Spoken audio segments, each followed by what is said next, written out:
ada lah, karena memang tokoh nasional ini apalagi seorang ulama gitu punya punya masa yang luar biasa, tokoh yang sangat inspiratif gitu. Jadi kalau kita salah-salah takutnya nanti memang ada dampak gitu. Tapi memang ketika film ini mau dibuat, justru kita mau memperkenalkan beliau lebih luas lagi. Bukan cuma hanya dari karya-karyanya kita kenal seperti Tenggelamnya Kapal Van der Wijk, Di Bawah Lindungan Ka'bah, tapi beliau ini juga seorang pahlawan nasional, pejuang nasional yang berkontribusi luar biasa sekali gitu, berjuang untuk kemerdekaan Indonesia gitu. Dan salah satunya beliau juga menulis, bukan hanya menulis buku-buku roman, tapi tafsir-tafsir agama yang bukan cuma diakui di Indonesia, tapi sampai ke Kairo, sampai ke Al Azhar.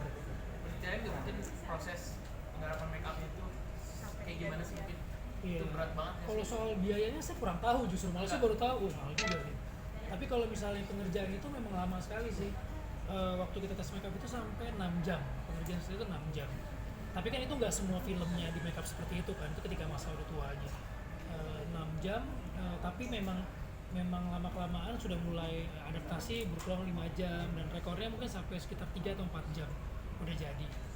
Itu apa sih prostetik? Prostetik. Artinya sempat nggak makan apa gimana? Ya Dilarang untuk minum gitu?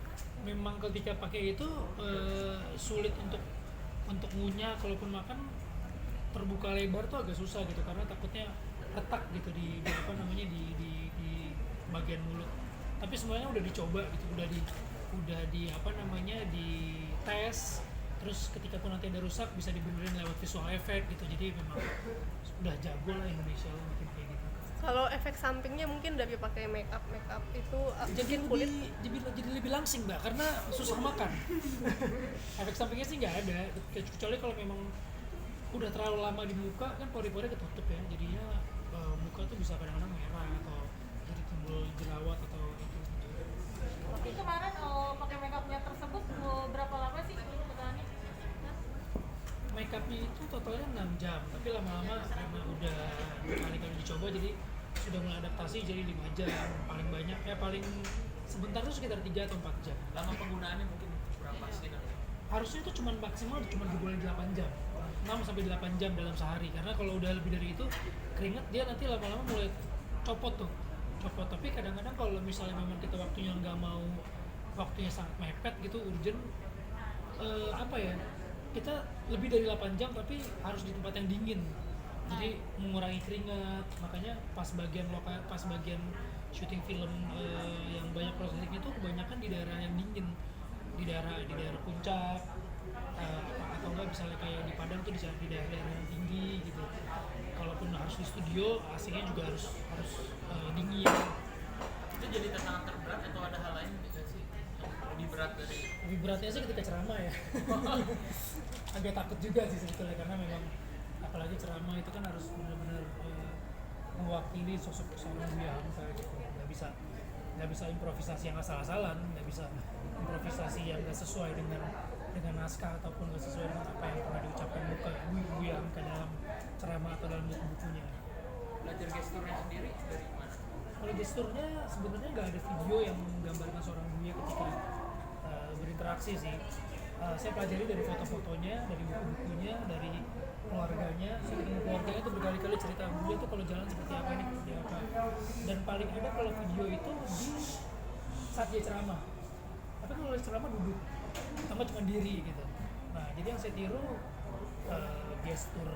gestur dia berceramah sama intonasi suaranya. Adegan apa yang berulang-ulang kali harus diulang take? Yang harus berulang-ulang kali itu ketika ngomong bahasa Minang itu dalam durasi yang panjang.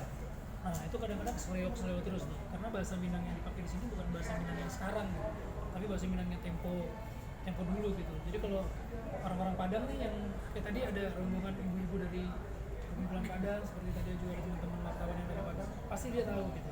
Ini bahasa Padangnya bukan bahasa Padang yang sekarang, ini bahasa Padang yang dulu. Nah, itu tuh yang harus hati-hati, jangan sampai pemakaian bahasanya itu salah tahun, salah periode.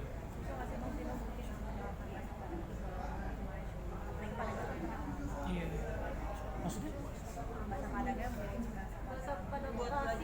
Oh iya, kalau waktu dulu sih sebenarnya saya emang bapak saya dari Padang gitu, cuman karena memang bahasa Padang tidak digunakan sehari-hari dalam rumah, jadi saya lebih ngerti kalau orang ngomong Padang saya tahu, tapi kalau saya suruh ngomong Padang tuh agak sulit. Cuman memang untuk ketika pas kemarin syuting Buya Hamka kita ada coach yang ngajarin bahasa Minang hampir 2 bulan latihan, tapi kan sebatas apa yang ada di skrip gitu. Jadi saya memperdalam bahasanya itu yang ada di skrip.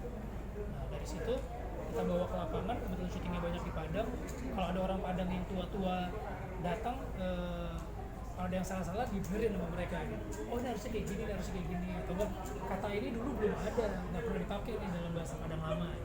Nah, 30 Maret nanti kan ada hari film nasional. Iya. Itu sebagai aktor sebenarnya langsung memaknai hari film. Iya sebenarnya.